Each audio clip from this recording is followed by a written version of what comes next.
Atirei neles. Não sei O o que senhor era pegou mesmo. a espingarda? Peguei a espingarda e atirei neles. Detonei neles mesmo.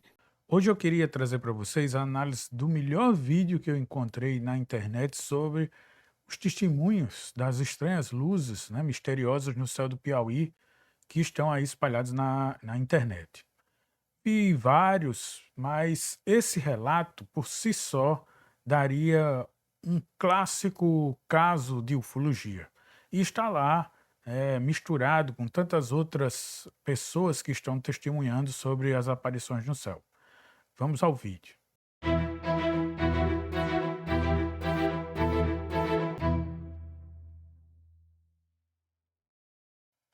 Primeiramente, eu gostaria de destacar o sério trabalho que vi neste canal da internet chamado TV a Grandes Barras, no qual mostra, desde o início, mostra de forma séria até uma gentil convocação aos ufólogos do Brasil, desde o primeiro vídeo, né?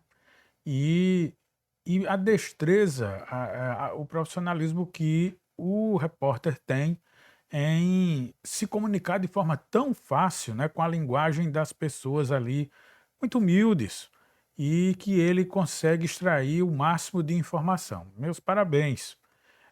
Deixo também aqui registrado que, caso o pessoal do canal não queira que essa análise seja publicada, é só entrar em contato comigo que eu retirarei o vídeo do ar. Mas, então vamos lá.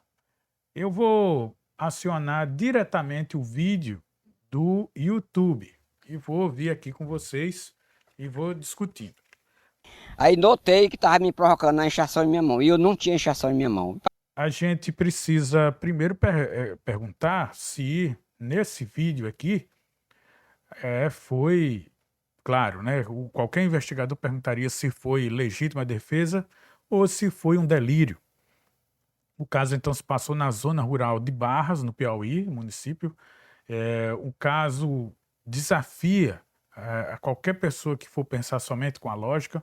E a testemunha é um lavrador de 70 anos, que afirmou até ter trocado tiros com um objeto voador não identificado de baixíssima altitude, né? Muito interessante a gente reconhecer que seu Jorge Pereira não correu.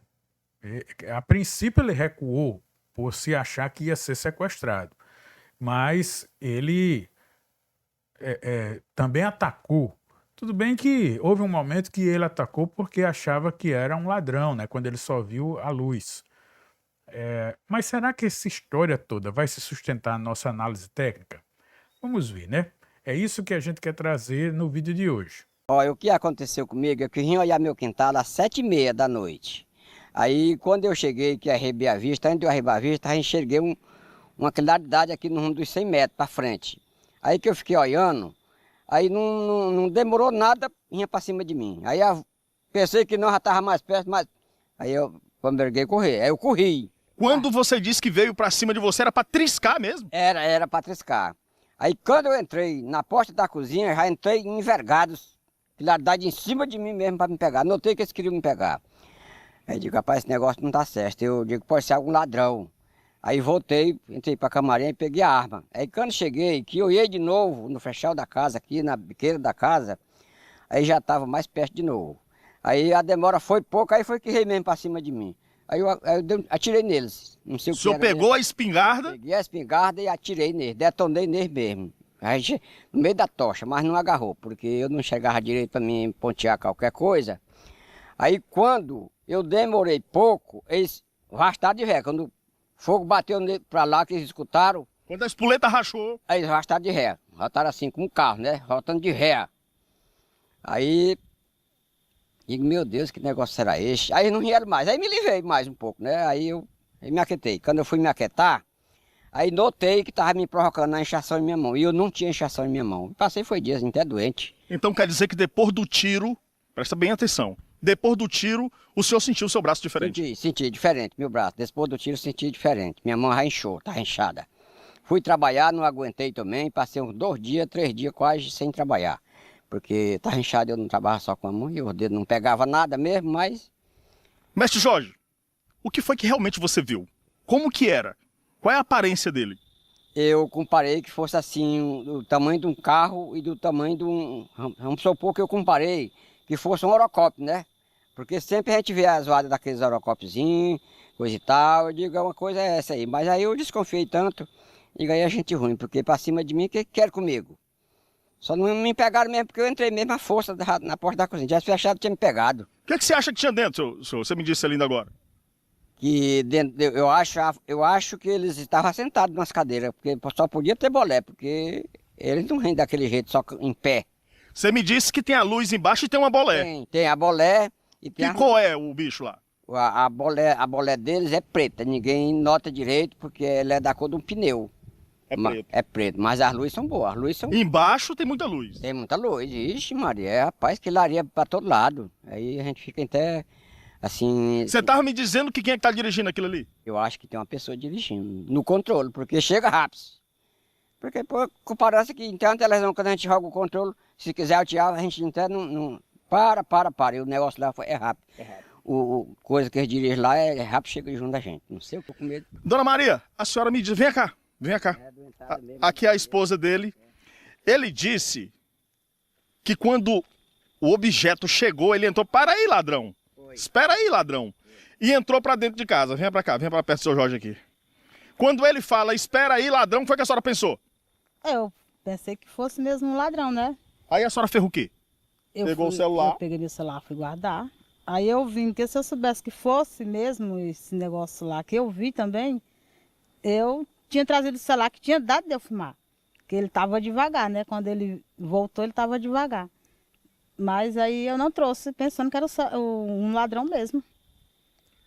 E ali tinha gente dirigindo aquele, que eu não sei o que era, não sei se era Eurocopo, era carro, não sei o que era. Eu sei que tinha gente dentro dirigindo. Tava voando. Tava voando. Seu Jorge, o senhor sabe o que é um OVNI? Não, sei não. Você sabe o que é um alienígena? Também não. Você nunca ouviu falar nisso? Não, nunca ouvi falar. O seu Jorge, ele é um cidadão simples da roça e é o que mais engrandece esse relato dele. Então, correndo um pouco o vídeo, quando o repórter chega, a gente tem justamente quem está falando, seu Jorge. Ele não é um ufólogo, não busca fama na internet e nem sabe, afirma categoricamente, diante da brilhante entrevista feita pelo profissional, que não sabe o que é um OVNI, não sabe o que é um alienígena. Então, a gente começa a análise justamente quando a gente vê a descrição que ele faz do objeto. Ele usa um vocabulário bem da região, bem do nível cultural que possui, e chega a comparar essa suposta nave, esse UAP, né, como é o termo mais novo para o OVNI, e há um carro, e a fuselagem dele era escura, opaca. Essas são nossas palavras. Nas palavras dele, tinha uma boleia de pneu. É importante você saber o que é que significa esse termo boleia de pneu. A boleia é justamente, vamos dizer assim, onde fica a cabine. A boleia do caminhão é aquela parte onde vai o motorista e o carona. A boleia de um carro é onde estão todos os passageiros ali dentro. Então, ele está afirmando que a fuselagem, ou seja, onde ficariam os supostos motoristas, vamos dizer assim, ou pilotos do UAP, era na cor e no brilho de um pneu. Então, uma coisa muito opaca, sem brilho. Há também uma expressão muito interessante que ele usa, que é dizer que o carro, que o UAP, né, dá ré, como um carro normal. Isso são indícios de veracidade. Alguns mentirosos costumam enfeitar e se basear nas imagens que nós temos de OVNIs, de discos voadores clássicos e de naves mesmo que aparecem em filmes, né, cheios de luzes, de janelinhas, etc. O seu Jorge não descreveu dessa forma, foram bem originais contra isso, e essa simplicidade traz credibilidade, sim, na sua análise. Um segundo fato muito importante foi essa questão da reação de luta ou fuga que a testemunha descreve. A gente pode dizer que o comportamento dele aqui é crucial. Esse comportamento deve ser analisado por um ufólogo. Então, Diante do desconhecido é realmente assim, a gente pode ter até aquele congelamento, né, que é de não conseguir fugir, a imobilidade tônica causada pelo psiquismo, até em alguns animais, como eu já falei aqui. Então, diante de um trauma, de um estresse, algumas pessoas, algumas testemunhas desmaiam ou ficam totalmente paralisadas.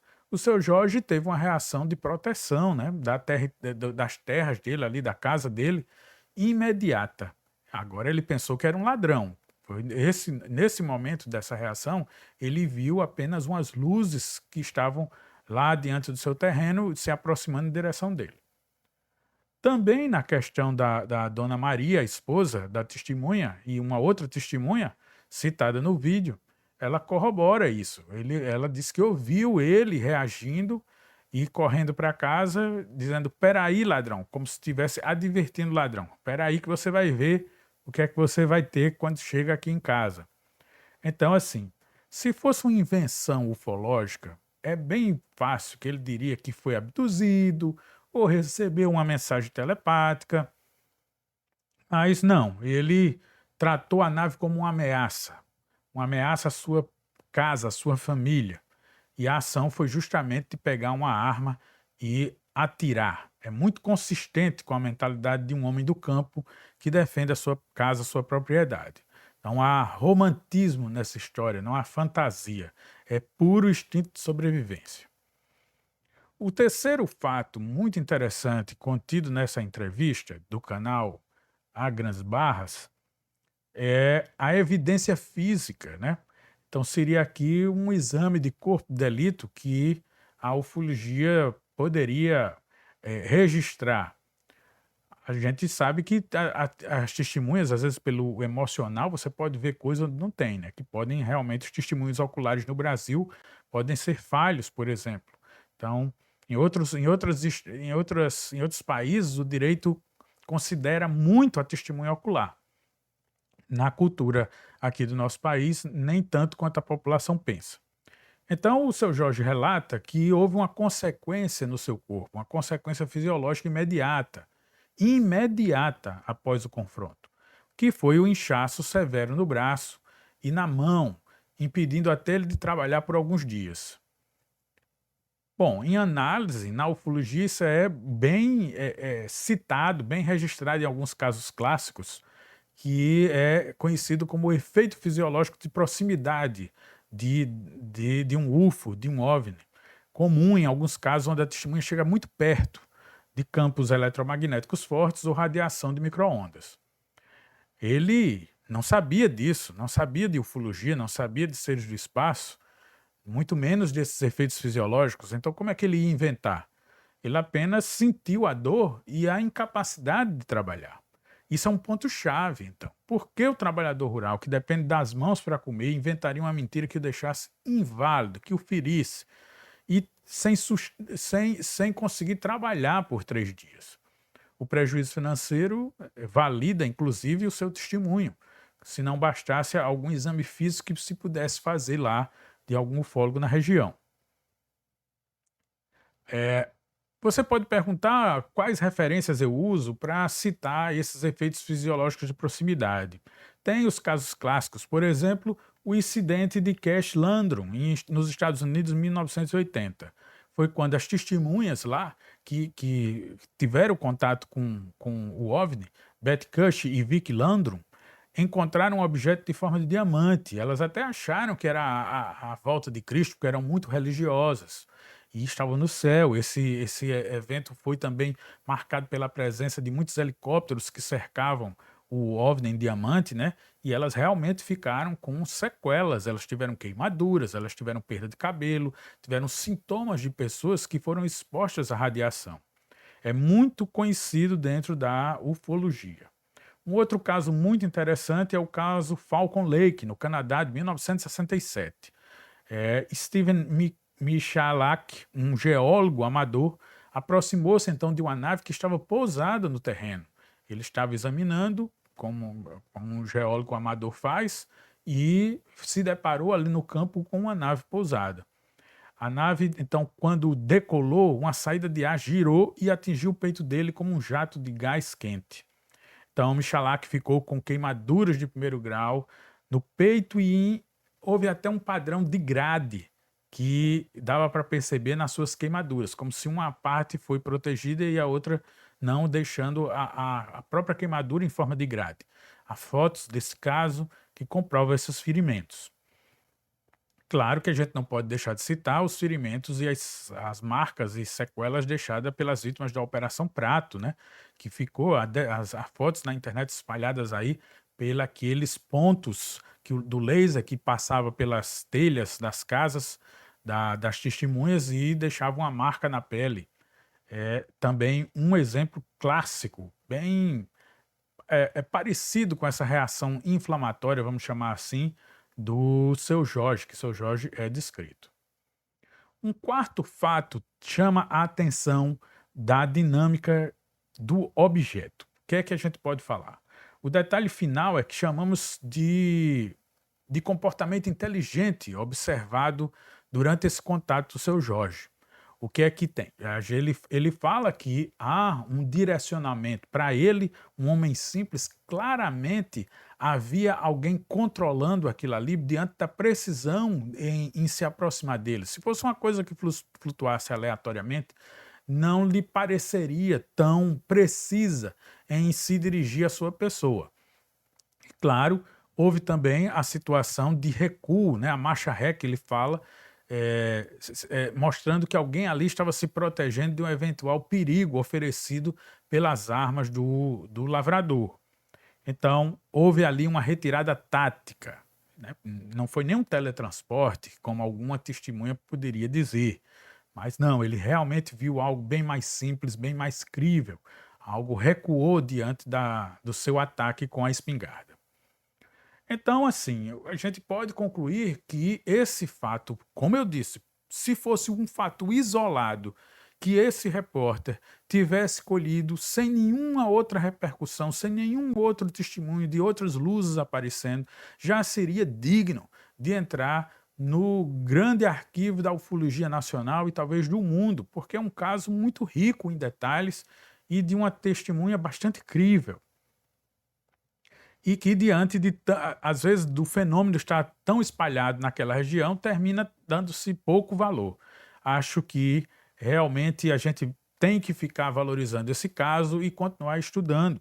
Alerto lá o pessoal do canal A Grandes Barras para que leve esse material aos ufólogos da região, como ele já apresentou os ufólogos em outro vídeo também de excelente qualidade, e que chame a atenção, se possível, usando essa minha análise, para os ufólogos considerarem fazer um maior estudo desse caso, se possível até com um exame físico, né, dessa mão inflamada da testemunha. Este é a análise aqui do Detetive do Improvável e eu espero ter contribuído com o pessoal que gosta de ufologia, o pessoal do canal A Grandes Barras e com a ufologia do Piauí e do Brasil. Um grande abraço a todos.